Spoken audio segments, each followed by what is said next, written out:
Assalamualaikum warahmatullahi wabarakatuh. Balik lagi di Ngobrol edisi luar biasa istimewa. Pada hari ini, jadi saya bertemu lagi dengan kakak saya yang setahun nggak lebih ya, mungkin 2 bulan 3 bulan ya ketemu. Langsung aja, usah itu. Assalamualaikum. Waalaikumsalam warahmatullahi wabarakatuh. Damang nggak? Alhamdulillah saya. Luar biasa. Oh iya teman-teman, pertama saya ingin minta maaf dulu Kak. Utamanya jadi kan kita buat video Agustus. Sebulan itu nggak diupload. Sebulan nggak diupload, nggak apa-apa. Jadi memang teman-teman kan, jadi gini lah. Langga itu kan sama seayana. Cuman ternyata di video itu ada beberapa yang perlu disesuaikan. Jadi Langga nggak bisa edit bisa. Aduh kumahayanya. Tahan lah sampai sekian waktu Langga dikit-dikit belajar bisa. Alhamdulillah. Alhamdulillah. Jadi mungkin sebulan loh.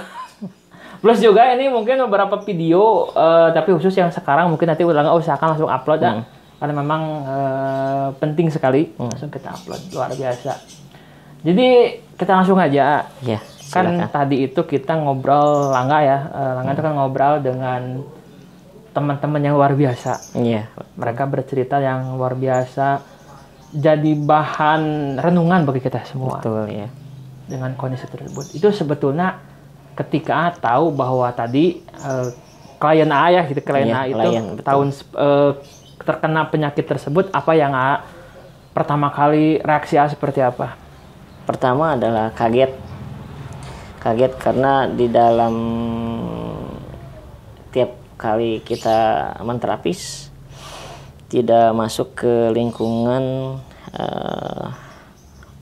HIP atau EN itu ataupun BNN, Badan Narkotika Nasional. Ya, jangan narkoba, jangan lain-lain itulah. Ya seperti itu ya. Kaget.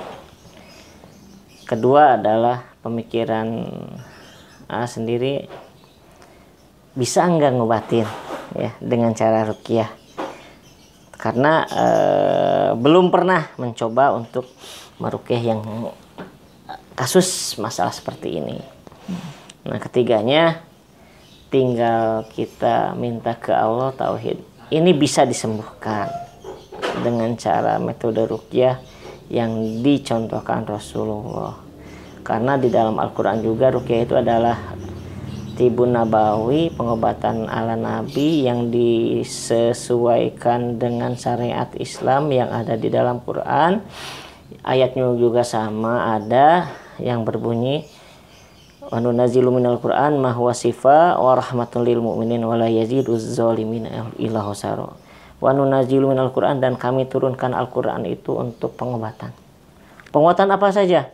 Baik itu pengobatan medis ataupun non medis. Apa saja non medis? Yang awalnya kata dokter lambung dan lain sebagainya, jantung dan lain sebagainya, terus apalagi empedu, ginjal, usus buntu dan lain sebagainya, hingga hilang itu si jabang bayi di rahim juga, itu adalah asalnya, awal muasalnya adalah dari non medis. Itu akhirnya dari non medis tersebut menjadi medis. Nah, ini juga sama halnya yang dari klien saya itu awalnya dari non medis. Ada ikut campurnya makhluk astral atau makhluk metafisika seperti itu, yang menyebabkan gangguan jiwa, susah tidur, insomnia, depresi, stres, dan lain sebagainya. Itulah semuanya dari non medis. Begitu. Langga. Luar biasa. Tapi gini loh, Wak. Kalau kita tadi kan teman-teman di belakang layar Langga bertanya sama Ustad. Kalau kita bicara rokok lah, contohnya rokok, itu ada loh jin yang memang suka dengan asap gitu. Ada, iya. Cuman kan kalau kita sebut rokok, kan rokok itu udah lama ya. Iya. Sekian ribu tahun yang lalu orang udah merokok. Iya. Tapi kan kalau kita bicara, atau mungkin juga ganja, kan ada beberapa memang ganja yang sekian ribu tahun yang lalu. Ya. Tapi kalau kita bicara kimia, tahun sekarang 2020 seperti apa sih? Sabu, kan itu kimia. Sabu, kemudian heroin, dan juga dan lain-lain, yang mana notabene itu adalah zat kimia buatan atau sintetis. Ada, memang juri yang seperti itu juga ada. Ada. Tidak dipungkiri itu ada. Dilihat aja di YouTube channel Ruqyah semuanya, baik itu oleh Ustadz Faijar, Ustadz Azimam, Ustadz Zainuddin dan lain sebagainya, dari Ruqyah Aswaja juga ada. Itu semuanya tinggal cari di YouTube jin yang suka asap rokok, tinggal klik di situ hashtagnya jin yang suka asap rokok, itu ada. Oke, enggak. Jadi asa kumaha gitu. Jadi ya memang kan kalau kita bicara tentang segala kenikmatan yang candu, itu kan sebetulnya mah rokok pun sebenarnya kalau satu batang setahun mungkin oke lah, Ustaz ya. Cuma kan sekarang menjadi sebuah kebutuhan mutlak dihisap oleh orang-orang yang memang biasa merokok. Kemudian juga segala sesuatu yang nikmat dan berlebihan itu berarti kan semua hal yang berlebihan dan bisa menjadi candu itu termasuk juga bagian dari gangguan jin. Gangguan, iya, gangguan.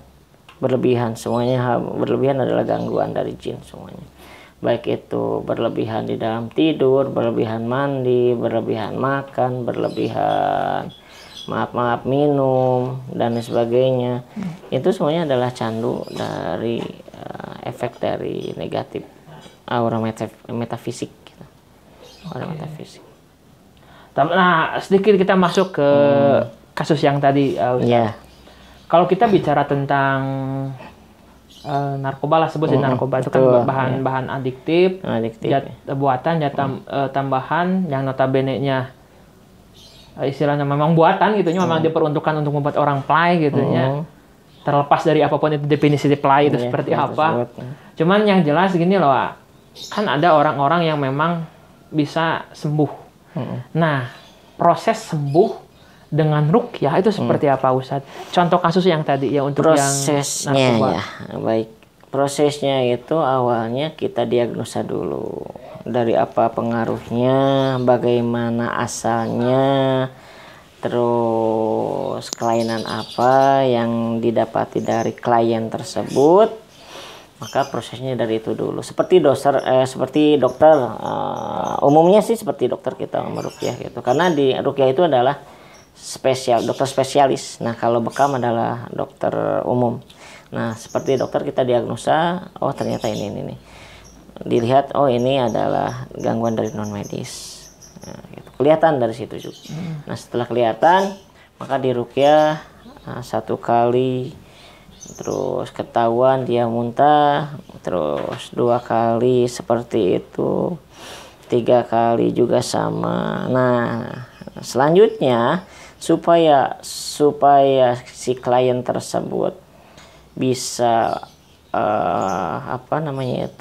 psikologisnya ya, yang kita obati bukan hanya ruhaniyahnya saja, tetapi psikologisnya juga gitu, kejiwaannya, yaitu dengan cara dimasukkan ke pondok pesantren untuk dididik keimanan dan ketakwaannya kepada Allah Subhanahu wa taala, sehingga timbul di dalam dirinya, oh saya ingin berubah, oh saya ingin hijrah yang asalnya tidak baik menjadi orang yang baik di mata keluarga, di mata masyarakat, dan di mata agama.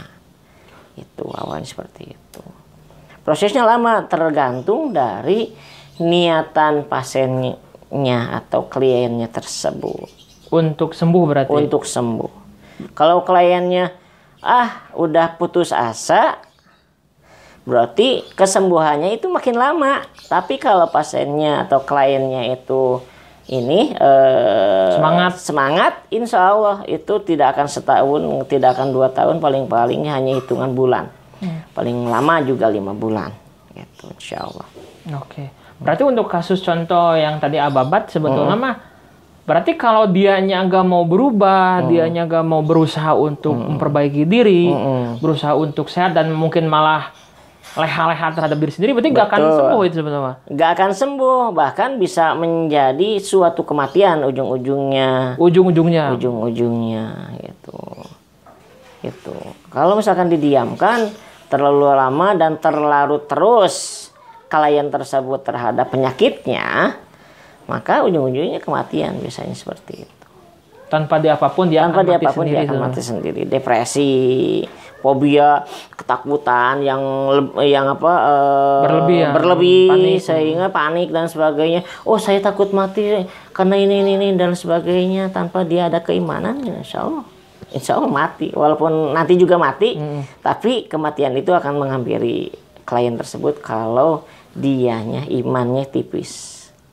Jadi tanpa dia apa-apain pun dia akan mati sendiri. Betul, ya. Luar biasa. Jadi memang itu bukti ya, Ustadz ya, bukti di mana sebetulnya mah ada sesuatu dengan ruqyah yang mana memang disunahkan juga oleh Nabi Muhammad SAW, Nabi kita semua, bahwa ada sesuatu yang notabene-nya jangan kita sampai kecilkan, perannya kita kecilkan, atau mungkin juga perannya kita hilangkan, bahkan sampai hilangkan, karena mau bagaimanapun ruqyah itu merupakan salah satu warisan, warisan kesehatan yang Nabi Muhammad SAW berikan kepada kita. Betul. Luar biasa sekali. Tapi di samping semua itu Ustadz, jadi kan tadi kita tentang ababat aja ya Ustadz, ya kan itu langkah pribadi, sebenarnya memang berapa kali pernah berhubungan dengan kasus seperti itu. Cuman memang endingnya nggak sampai ke penyakitnya, nggak sampai ke AIDS-nya. Cukup dengan mungkin hanya sebatas gangguan seksual, disorientasi gender, kemudian juga ada kelainan seksual, itu mungkin sampai di sana, nggak sampai ke tahap AIDS.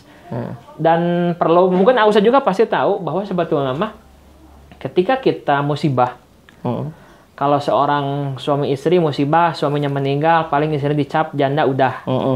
Istrinya meninggal, duda oke. Tapi kalau misalnya suatu musibah seperti halnya ini, yang ngecap jeleknya itu bukan hanya dirinya sendiri mungkin loh. Betul ya. Tapi bahkan sampai lingkungan, jika sampai mereka tahu, itu kan ekstrim sekali loh Ustaz. Jadi istilahnya mah, udah mah dia secara pribadi kena, dan juga dia secara lingkungan pun kena ya. Jadi ya kalau ibaratkan lagi, kalau orang misalnya keserempet mobil, badannya tangannya mungkin sampai hilang, putus dan semacamnya, it's okay, itu kecelakaan mobil. Tapi ketika kita bicara tentang AIDS, itu negatifnya itu belum juga di apa-apa udah negatif loh itu. Luar biasa ya.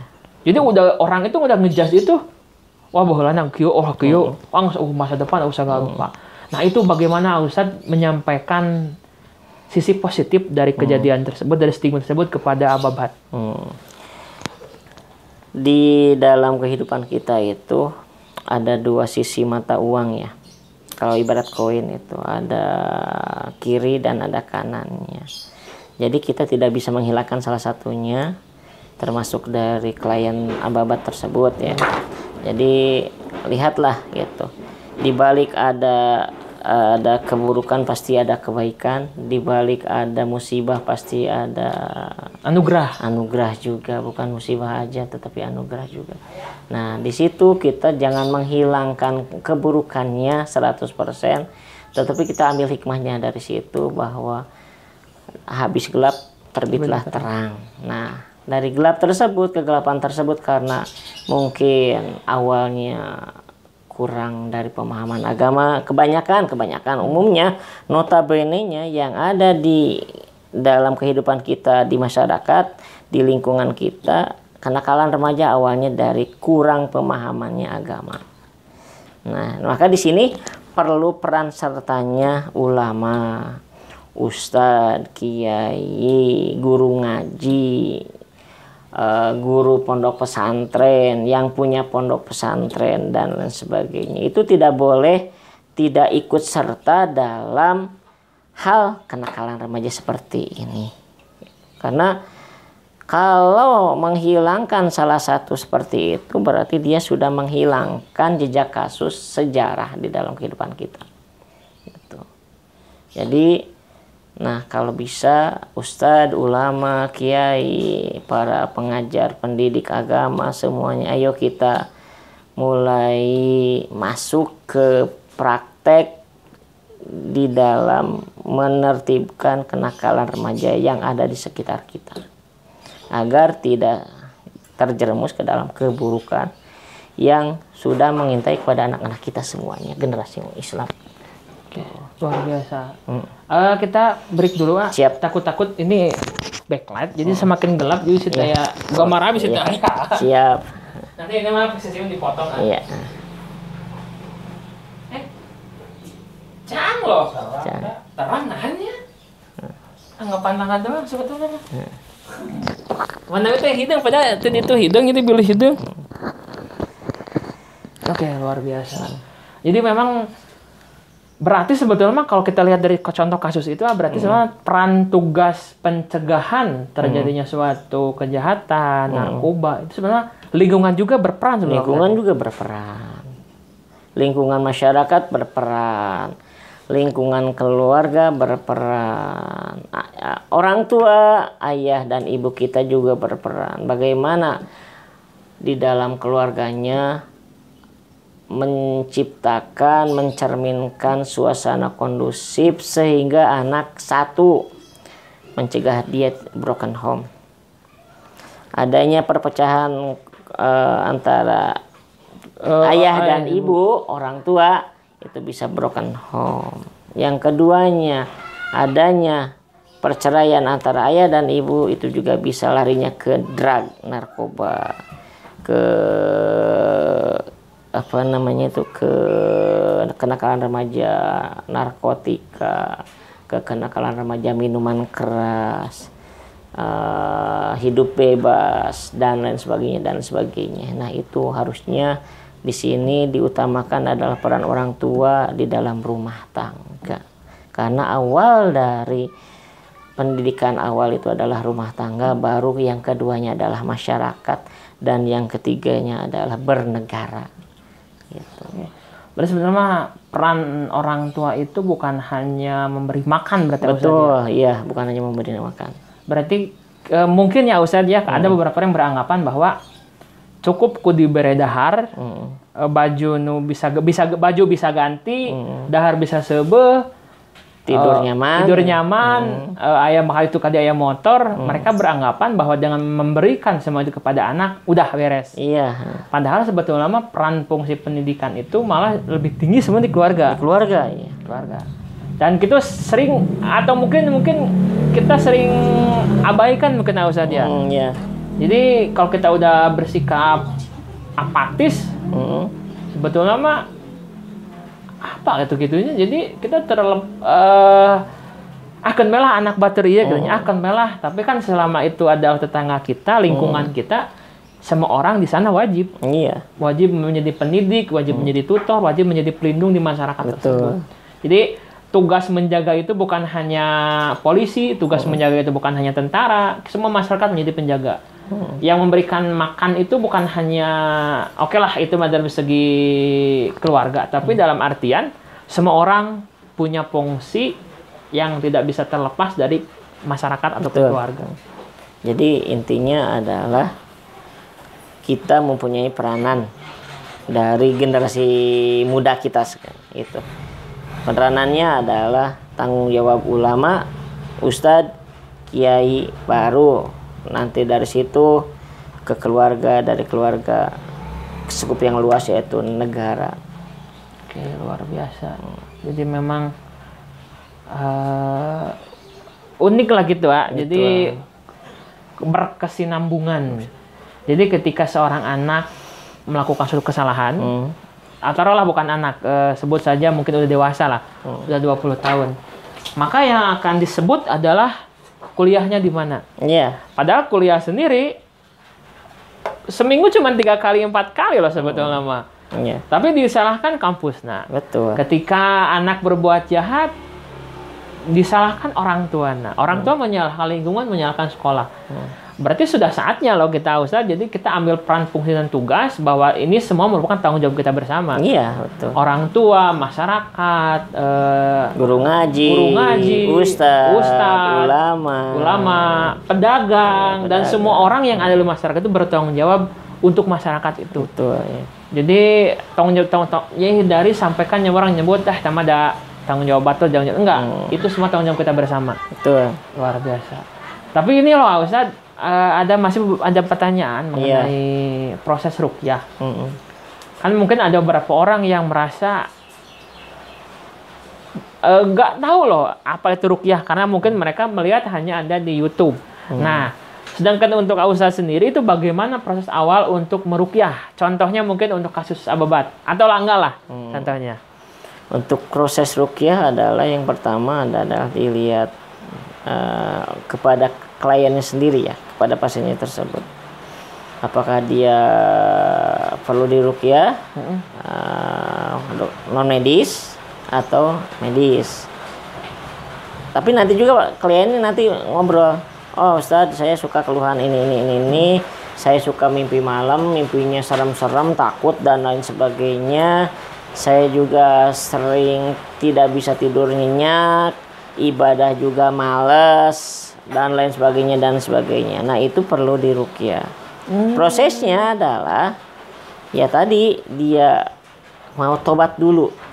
Saya bertobat gitu. Tobatnya apa? Misalkan saya selalu melakukan keburukan, maka ya tobatin perbuatannya tersebut. Setelah tobat mau bersungguh-sungguh untuk meninggalkan hal seperti itu, maka ambil wudhu. Setelah wudhu baru diruqyah. Nah, prosesnya seperti itu. Nah, ruqyah apa aja ayat-ayatnya yang ada di dalam Al-Quran semuanya. Itu ayat ruqyah? Iya, di dalam Al-Quran semuanya. Bukan jampe-jampe harupat dan sebagainya, bukan. Tetapi di dalam Al-Quran semuanya. Di dalam Al-Quran yang bersumber dari Al-Quran, yang bersumber dari Allah Subhanahu Wa Taala dan Rasulnya. Itu Quran. Itu. Oh, plus juga ini Ustaz, jadi kan kita ngobrol ya di belakang layar. Cuman memang ini perlu juga teman ketahui bahwa sebetulnya, tadi kan Langga bertanya, kenapa gak ada atau mungkin jumlah yang ruqyah berapa? Jadi kan bilang cuma 2 orang yang aktif. Dan juga itu semua laki-laki bukan perempuan. Itu opini seperti apa mengenai orang yang bahkan pelakunya sendiri loh ya, yang memang notabene-nya apa sih gitu jadi kesan untuk maunya itu kurang mungkin. Padahal kan sebetulnya mah kita bisa juga mengamalkan loh itu Iya. Kenapa peruqyah itu terapan terapisnya sedikit, bahkan hanya laki-laki saja? Karena dilihat satu efek negatifnya kepada dia yang peruqyahnya, kepada keluarganya, baik itu istri dan anaknya, dan efek gangguan kepada keluarga itu bisa menceraikan. Oh, sampai bisa menceraikan. Bisa menceraikan. Akibat dari jadi seorang peruqyah. Itu. Kok bisa itu, Bisa. Karena kalau jin itu kan, kalau metafisik itu kan, kalau misalkan ngeruqyah pasien, wah saya harus balas dendam nih ke yang ngobatinnya. Bagaimana caranya? Dilihat keluarganya yang paling lemah siapa? Istrinya. Maka dibabat istrinya. Dari situ bentrok antara suami dan istri. Babat istrinya dulu yang lemah. Ceraikan aku dan sebagainya seperti sampai segitunya. Sampai segitunya ada. Atau kalau enggak anaknya yang dibikin sakit. Akhirnya kan dia nggak mau ngeruqyah kan. Udah aja sampai sini aja ruqyahnya. Nah, itulah halangan-halangan yang dijadikan titik tolak, hambatan, rintangan, gangguan, ancaman untuk peruqyah. Oke, luar biasa. Jadi istilahnya mah ancang-ancang loh bagi teman-teman semua untuk lebih tahu tentang ruqyah dan juga peruqyahnya, karena memang itu salah satu pekerjaan beresiko ya. Beresiko. Sekali lagi kan dulu Langga pernah bilang loh, namun kalau kita ketemu dengan orang berkelahi gitunya, orang tahu tangannya mana, kakinya mana, orang nonjok kudu ka mana tahu. Tapi kalau kita udah berhadapan dengan yang metafisik gitu ya, bingung gitu orang nahan nangkis jeung nyerangna kumaha gitu. Makanya memang sangat beresiko lah betul ya. Sangat beresiko, luar biasa. Tepuk tangan buat Ustadz. Hidup dalam resiko yang luar biasa loh itu ya. Tapi lanjut lagi mengenai narkoba, kemudian juga penyakit tadi AIDS dan juga penyakit-penyakit yang lain. Sebetulnya ruqyah itu bisa menyembuhkan apa aja sih ya? Semuanya penyakit.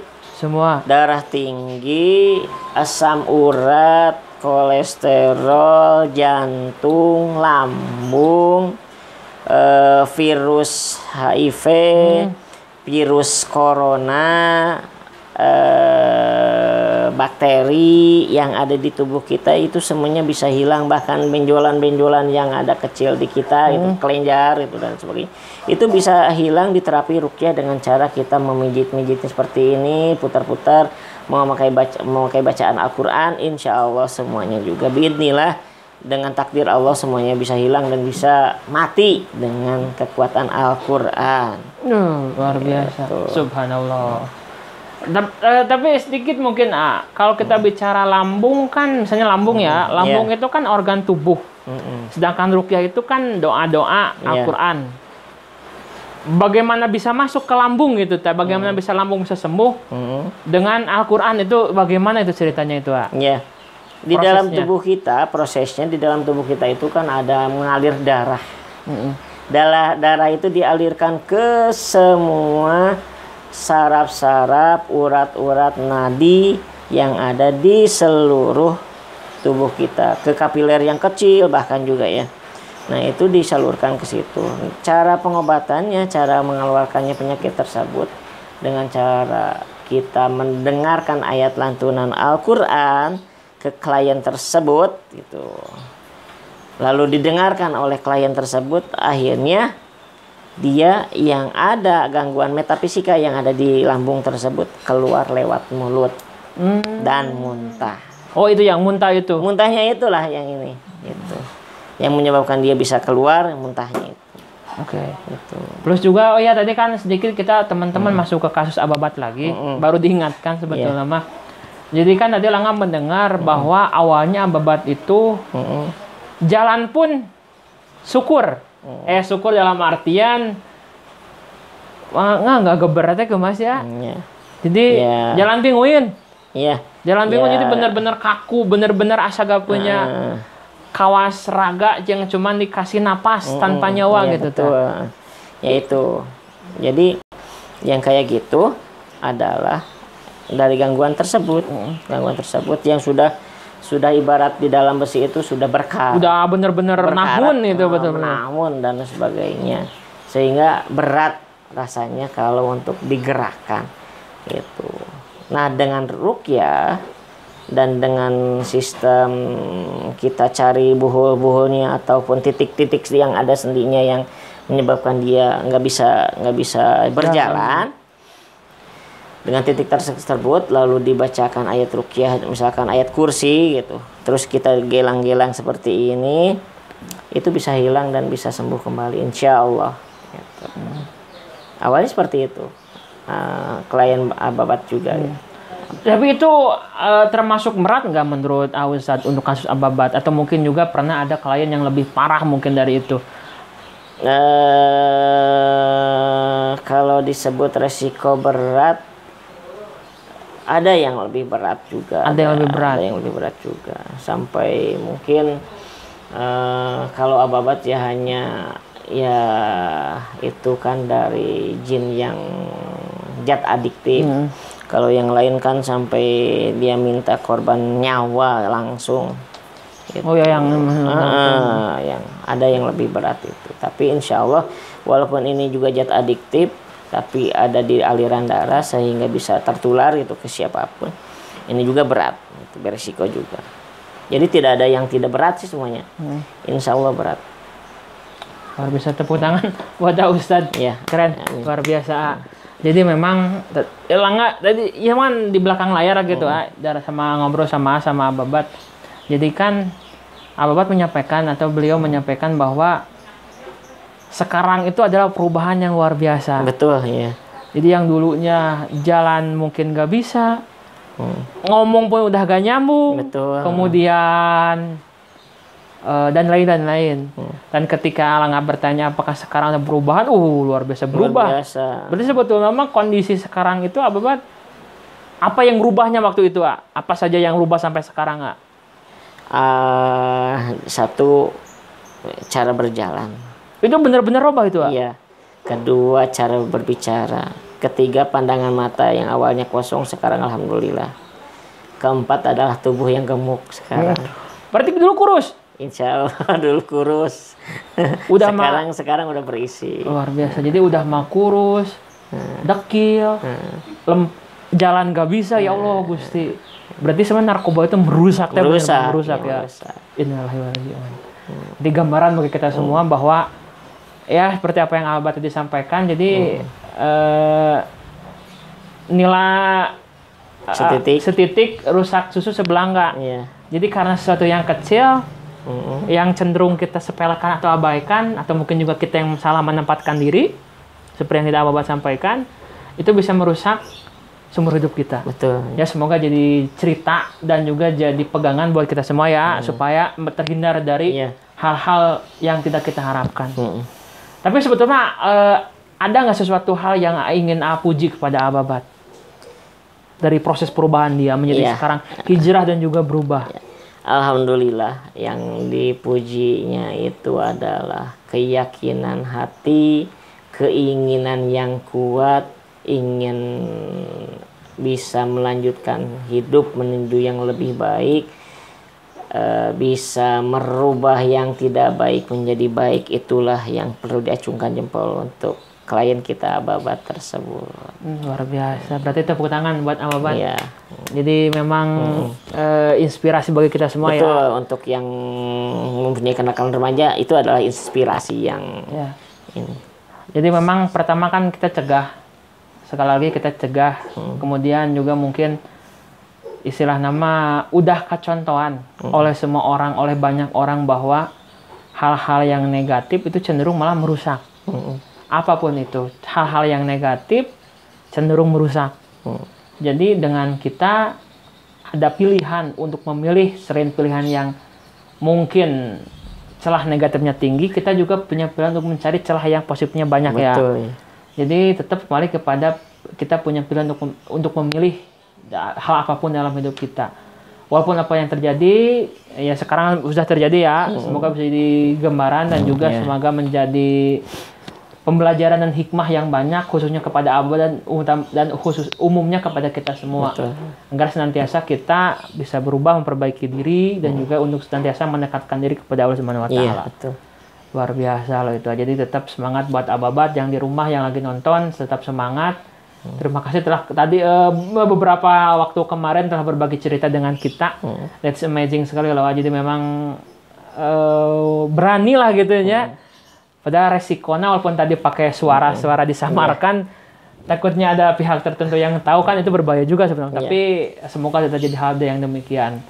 Bukan resikonya dan ininya, tetapi untuk contoh menjadi lebih baik itu yang perlu diacungkan jempol dan aplausnya itu. Untuk Ababat luar biasa turun biasa. Jadi memang keren luar biasa.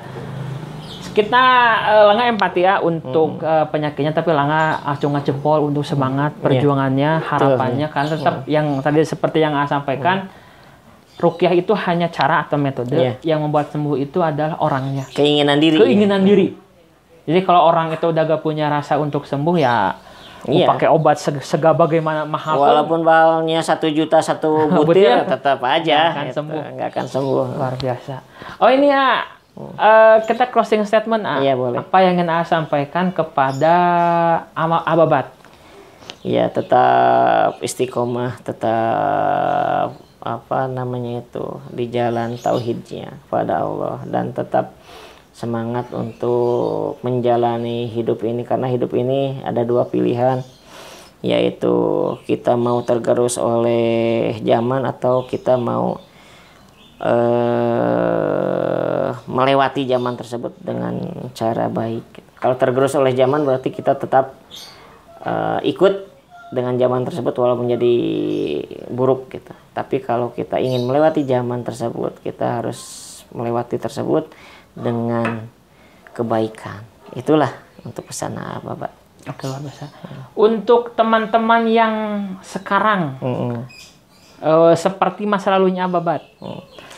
Untuk yang teman-teman sekarang seperti masa lalunya Babat, tolong ada keinginan diri, ada will atau keinginan diri untuk bisa berubah yang asalnya hanya 54 derajat, sekarang 89 derajat, untuk bisa hijrah ke yang lebih baik.